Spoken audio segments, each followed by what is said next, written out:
بسم الله الرحمن الرحيم وبه نستعين الحمد لله رب العالمين والصلاة والسلام على سيد المرسلين وعلى آله وصحبه أجمعين ومن تبعهم بإحسان إلى يوم الدين. أعوذ بالله من الشيطان الرجيم. بسم الله الرحمن الرحيم. فمن كان منكم مريضا أو على سفر فعدة من أيام أخرى. محترم حاضرین، رمضان سے متعلق احکام و مسائل میں ہمارے سلسلہ گفتگو کا رخ اس جانب تھا کہ شریعت اسلامیہ نے جہاں ہم پر کچھ چیزوں کو عائد کیا ہے، پابند بنایا ہے، وہیں ہمیں اور آپ کو بہت ساری سہولیات سے نوازا ہے، ہماری فطرت، طاقت اور حالات کا لحاظ کرتے ہوئے. یہاں میں نے قرآن کی ایک آیت پڑھی، یا ایھا الذین آمنوا کتب علیکم الصیام کما کتب علی الذین من قبلکم لعلکم تتقون ایاما معدودات، جہاں اللہ نے روزے کو فرض کیا کہ تم پر ایسے ہی فرض کیے گئے ہیں روزے جیسے تم سے پہلوں پر کیے گئے تھے تاکہ تم متقی بن جاؤ. چند روز، ایاما معدودات. اس کے فوراً بعد اللہ تبارک و تعالیٰ نے یہاں استثناء کر کے ایک سہولت کا ذکر کیا. یہ آیت میں ہے فمن کان منکم مریضا، اب تم میں سے کوئی شخص اگر بیمار ہے، مریض ہے، او علی سفر یا سفر کی حالت میں ہے، فعدۃ من ایام اخر، تو اس کے لیے دوسرے دنوں میں گنتی پوری کی جائے گی یا وہ کر سکتا ہے. آپ اگر سفر کی حالت میں ہیں، بیمار ہیں، تو ابھی روزہ چھوڑ سکتے ہیں اور بعد میں یہ گنتی جو چھوٹے ہوئے روزے ہیں بعد میں رکھ سکتے ہیں. اس سلسلے میں کچھ تفصیلات ہیں. یہ 2-3 حدیثیں آپ کو ملاحظہ فرمائیں. جابر بن عبداللہ رضی اللہ تعالیٰ عنہ صحابی رسول ہیں، ان کی حدیث ہے، وہ کہتے ہیں کہ کانا رسول اللہ صلی اللہ علیہ وسلم فی سفر، اللہ کے رسول صلی اللہ علیہ وسلم سفر میں تھے. فرآ زحاما، تو آپ نے ایک بھیڑ دیکھی، ورجلا قد ظلل علیہ، اس بھیڑ کے بیچ میں ایک آدمی کو دیکھا کہ اس پر لوگوں نے سایہ کر رکھا ہے. ایک بھیڑ دیکھی اور بھیڑ میں ایک آدمی ہے، لوگوں نے اس پر سایہ کر رکھا ہے. وقال ما ھذا، پوچھا یہ کیا ہے؟ وقالوا صائم، تو کہا یہ روزے دار ہے، روزے سے ہے یہ آدمی. وقال، تو آپ نے جواب میں فرمایا لیس من البر الصوم فی السفر، کہ سفر کی حالت میں روزے سے رہنا اپنے آپ کو مشقت میں ڈالتے ہوئے مراد ہے. سفر کی حالت میں روزے سے رہنا کوئی نیکی کی بات نہیں ہے، پارسائی کی بات نہیں ہے.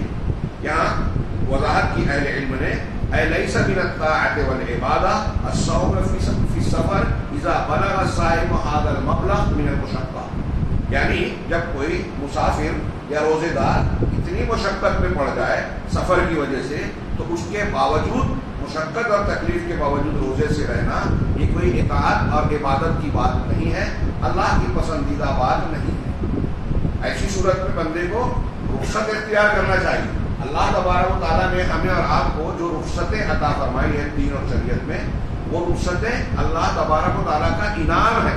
ہم کو اللہ کا انعام قبول کرنا چاہیے. یہ ایک حدیث ہے سفر سے متعلق، اس کو دیکھ کر بظاہر کوئی یہ سمجھ سکتا ہے کہ سفر میں روزہ توڑ ہی دینا چاہیے، لیکن ایسا نہیں ہے.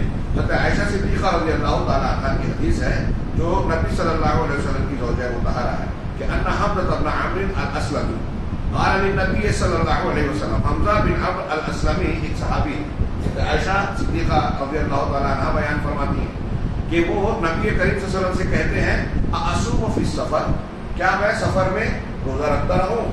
وکانا کثیر الصیام، وہ بہت روزہ رکھتے تھے، اس لیے صحابی بکثرت روزہ رکھا کرتے تھے. تو انہوں نے آپ سے آ کر پوچھا کہ جب میں سفر میں جاتا ہوں تو کیا سفر میں بھی روزہ رکھ سکتا ہوں، رکھوں؟ تو آپ نے کہا فقال ان شئت فصم وان شئت فافطر، متفق علیہ. اگر تم چاہو تو روزہ رکھو اور چاہو تو روزہ توڑ دو، نہ رہو. یہ بخاری مسلم کی حدیث ہے. اب آپ یہاں دیکھ رہے ہیں کہ ایک صحابی سے، حمزہ بن عمرو رضی اللہ تعالیٰ عنہ سے اللہ کے رسول کہہ رہے ہیں کہ سفر کی حالت میں روزہ رکھ بھی سکتے ہو اور چھوڑ بھی سکتے ہو، دونوں آپشن ہے انسان کے پاس. یہ دوسری حدیث تھی. تیسری حدیث حضرت انس رضی اللہ تعالیٰ عنہ. ان تینوں حدیثوں کو ملا کر معاملہ صاف ہو جائے گا. کہتے ہیں کہ كنا مع النبی صلی اللہ علیہ وسلم اکثرنا ذلا الذی یستظل بکسائہ، ہم نبی صلی اللہ علیہ وسلم کے ساتھ تھے سفر کی حالت میں، ہمارے درمیان سب سے زیادہ سایہ اس کو حاصل ہوتا تھا جو اپنے لباس سے پوشاک سے اپنے اوپر سایہ کیا ہو، چھاؤں کیا ہو. غور کیجیے، مطلب یہ کہ ہر طرف دھوپ ہی دھوپ تھی، کہیں چھاؤں اور سایہ نہیں تھا. تو چھاؤں کس کو ملتی تھی؟ جو اپنا کپڑا خود اپنے اوپر ڈھانک لے، اپنے کپڑے سے ڈھانک لے، تو اس کو سب سے زیادہ سایہ مل رہا ہے. جو کپڑے سے اپنے آپ پر سایہ کرے اور چھاؤں ڈالے. وَأَمَّا الَّذِينَ صَامُوا وَأَمَّا الَّذِينَ صَامُوا فَلَمْ يَعْلَمُوا شَيْئًا. کہا کہ اب کچھ لوگ اس دن، یہاں بیچ میں جملہ چھوٹ گیا ہے، کچھ لوگ اس دن روزے سے تھے، کچھ لوگ بے روزہ رہے، روزہ توڑ دیا. اب رہے جو لوگ جنہوں نے روزہ رکھا، جو روزے سے تھے، فَلَمْ يَعْمَلُوا شَيْئًا، انہوں نے کچھ عمل نہیں کیا، وہ روزہ ہونے کی وجہ سے آرام کرتے رہے، کچھ کام نہیں کیا. وَأَمَّا الَّذِينَ أَفْطَرُوا، اور جو لوگ روزے سے نہیں تھے، فَبَعَثُوا الرِّقَابَ وَامْتَحَنُوا وَعَالَجُوا، تو انہوں نے سواریوں کو تیار کیا، دوڑ دھوپ کی، ان کی ضروریات کو پورا کیا، جیسے جانوروں کا چارہ پانی اور دوسرے سارے کام انہوں نے کیا، اور یعنی روزے داروں کی خدمت بھی کی. تو سارا دوڑ دھوپ کا کام انہوں نے کیا جو روزے سے نہیں تھے. فقال النبی صلی اللہ علیہ وسلم، تب نبی صلی اللہ علیہ وسلم نے فرمایا ذهب المفطرون اليوم بالاجر، آج روزہ توڑنے والے جو روزہ نہیں رکھتے تھے، آج اجر و ثواب کو وہ لے کر آگے بڑھ گئے. آج کے دن اجر و ثواب ان کو ملا جنہوں نے روزہ توڑ دیا. اور کرنے کا مقام ہے کہ یہاں مشقت کی بات تھی، کام کی ضرورت تھی. جن لوگوں نے روزہ توڑا اور روزہ توڑ کر خدمت اور محنت کی، اللہ کے رسول صلی اللہ علیہ وسلم فرما رہے ہیں کہ گویا وہ زیادہ اجر و ثواب والے ہیں روزہ رکھنے والوں کے مقابلے. ان دونوں تینوں حدیثوں کو ملائیے، اور ایسی اور بھی متعدد حدیثیں ملے گی. بعض روایتوں میں ہے کہ ایک سفر ایسا تھا کہ سارے صحابہ کرام نے پیاس اور ریگستانی گرمی، عرب کی گرمی بڑی شدید ہوتی ہے، اور اس میں پیاس کا معاملہ بڑا شدت والا ہوتا ہے. تو ایسا معاملہ ہو گیا تھا کہ پورے سفر میں اللہ کے نبی صلی اللہ علیہ وسلم اور حضرت عبداللہ بن جحش، یہ دو صحابی غالباً یہ دو رہے جنہوں نے روزہ رکھا، باقی سارے لوگوں نے روزہ توڑ دیا. تو ان ساری حدیثوں کو، پہلی حدیث میں ہے کہ ایک شخص کو روزے کی حالت میں اتنی تکلیف مشقت تھی کہ لوگوں نے سایہ کر دیا، بھیڑ لگ گئی. دوسرے میں کہ آپ نے ایک صحابی سے کہا چاہو تو رکھو، چاہو تو نہ رکھو سفر کی حالت میں. تیسرے میں یہ ہے کہ کچھ صحابہ روزے سے ہیں، کچھ نہیں ہیں، اور اللہ کے رسول صلی اللہ علیہ وسلم نے اس دن بے روزہ رہنے، روزہ توڑنے والے ان صحابہ کو جنہوں نے محنت مشقت کی، لوگوں کی خدمت کی، کہا کہ اجر و ثواب میں یہ زیادہ بڑھ گئے.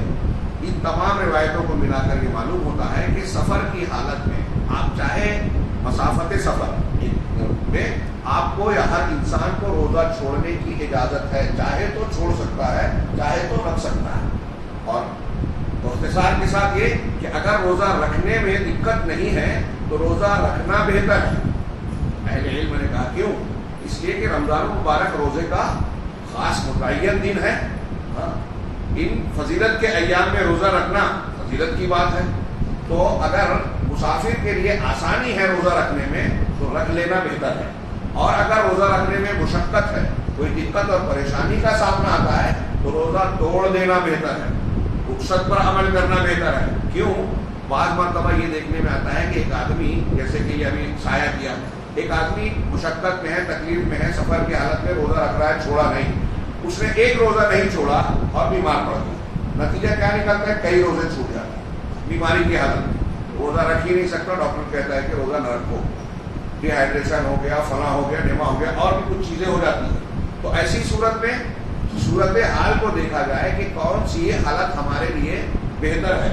کبھی روزہ رکھنا بہتر ہو سکتا ہے، کبھی روزہ چھوڑنا بہتر ہو سکتا ہے. تو جہاں جو بہتر ہو اس طریقے کو اختیار کرنا چاہیے.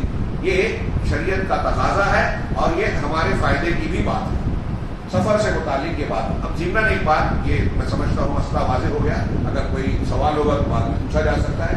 کہ ہاں ضمن ایک بات یہ کہ ایک سوال لوگ کرتے ہیں کہ کتنی مسافت پر ہم مسافر ہو گئے اور ہم کو سفر مسافر مان کر روزہ چھوڑ سکتے ہیں. تو واضح بات یہ ہے کہ جتنی مسافت پر آپ قصر کی نماز پڑھ سکتے ہیں اتنی مسافت پر آپ روزہ بھی رکھ سکتے ہیں. اب قصر کی مسافت کتنی ہے؟ ہمارے یہاں اقوال ہیں کہ 12 میل، 15 میل، 19 میل، بڑے اقوال ہیں. اور اللہ کے نبی صلی اللہ علیہ وسلم سے تعین اس سلسلے میں کوئی مسافت ثابت نہیں ہے.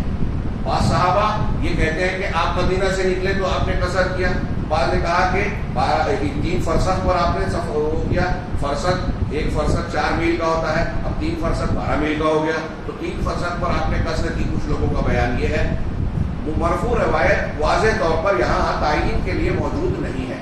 جن لوگوں نے یہ کہا کہ مدینہ سے نکل کر آپ نے قصر کی، تو وہ بتاتے ہیں کہ دراصل آپ کا سفر لمبا تھا۔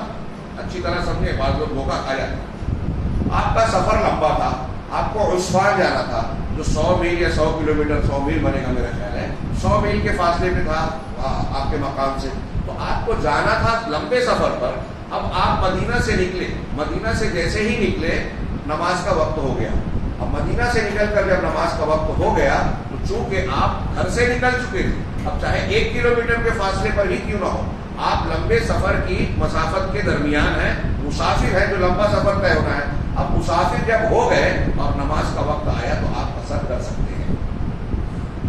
جب مسافرت کا معاملہ ہو گیا تو آپ قصر کر سکتے ہیں۔ لہذا اہل علم کا وہ قول زیادہ مناسب معلوم ہوتا ہے۔ میں اپنی بات کہہ رہا ہوں، ہو سکتا ہے کسی کو اختلاف ہو، علماء کرام، علماء اہل حدیث میں بھی الگ الگ اقوال بولتے ہیں، تو زیادہ تر قابل اطمینان بات جو معلوم ہوتی ہے 42 یا 48 میل کی جو کہتے ہیں، آج کے زمانے کے حساب سے 70-72 کلومیٹر بنے گا، 72 کلومیٹر سمجھیے۔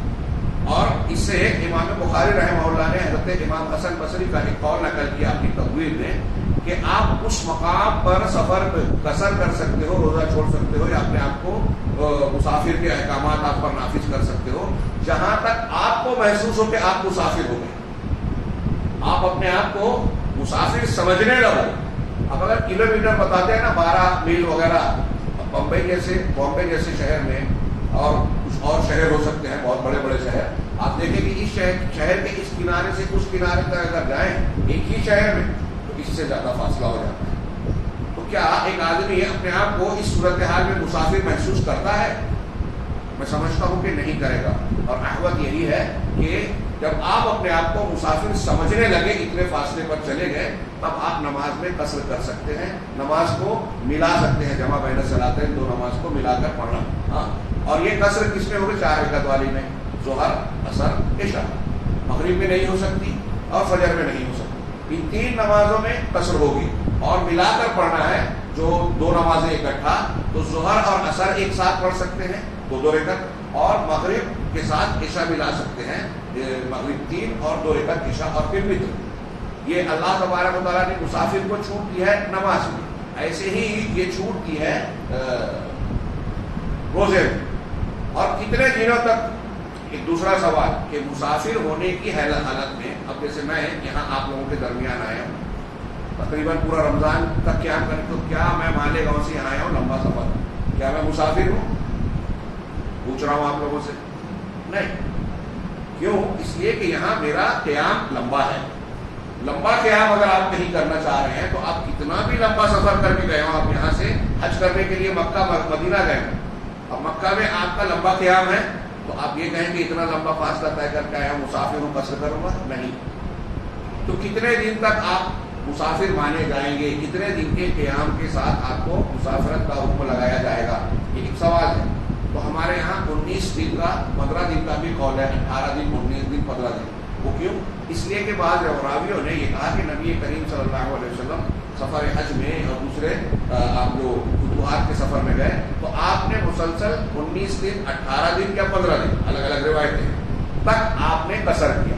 تو اس سے ان لوگوں نے یہ مستبد کر لیا کہ اتنے دنوں تک ایک مسافر رہے گا، نماز قصر کر سکتا ہے، روزہ چھوڑ سکتا ہے۔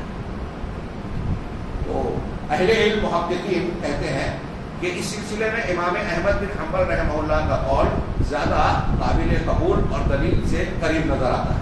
وہ کیا ہے کہ اگر آپ کسی مقام پر 4 دن یا 4 دن سے زیادہ قیام کرنے کا ارادہ کرتے ہیں تو آپ مسافر ہوں گے۔ اور جو 19 دن 15 دن والی بات نبی پاک صلی اللہ علیہ وسلم کے بارے میں کہی جاتی ہے، تو امام احمد بن حنبل اور علماء محققین کا کہنا یہ ہے کہ اس سفر میں اگر آپ تحقیق کریں گے تو معلوم ہوگا کہ نبی صلی اللہ علیہ وسلم کسی بھی مقام پر 3 دن سے زیادہ، 3 دن سے زیادہ نہیں ٹھہرے، 4 دن سے زیادہ آپ کہیں مقیم نہیں رہے۔ ایک جگہ آپ گئے 3 دن،